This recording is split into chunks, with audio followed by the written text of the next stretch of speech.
Upfront Books presents The Florence Prescription, From Accountability to Ownership, written by Joe Tai and narrated by Diana Cossi.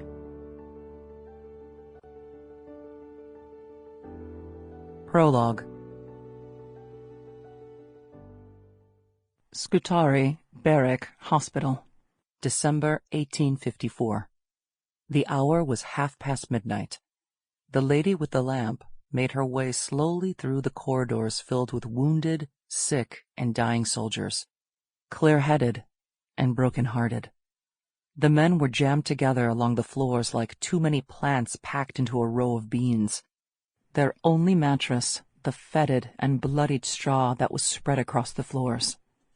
The lucky ones had a blanket to themselves. "We can do better than this," Florence Nightingale whispered into the foul air of the old Turkish army barracks building that had, almost as an afterthought, been converted into a hospital for British casualties of the war against Russia in the far-off Crimean Peninsula. "We must do better than this." Nightingale knelt beside a young soldier who was crying for his mother.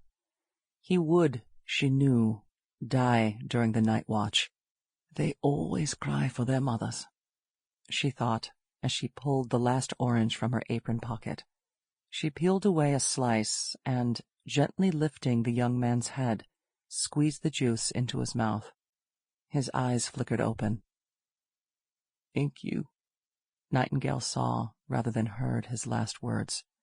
Words she had so often seen on the lips of dying men so grateful for the most trivial of kindnesses. "We must do better than this." The young man drifted back into his final sleep. As she so often did for dying soldiers, Nightingale massaged his feet. "Soldiers live on their feet," Nightingale often told the nurses under her charge. "So it is for us to care for their feet as well as for their wounds." She made note of the dead soldier's name and the time of his dying.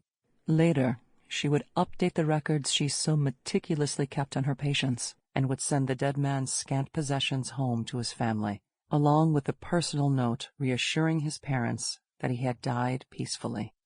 She covered his face with the blanket, knowing that before morning call it would be covering another miserable wretch, perhaps also doomed to die in Turkey. It was long past midnight by the time Nightingale finished making her nightly circuit through the 4-mile maze of the Scutari Barrack Hospital. She could not, of course, personally tend to each of the thousands of patients whose miserable fate it was to be lying. Sample complete. Ready to continue?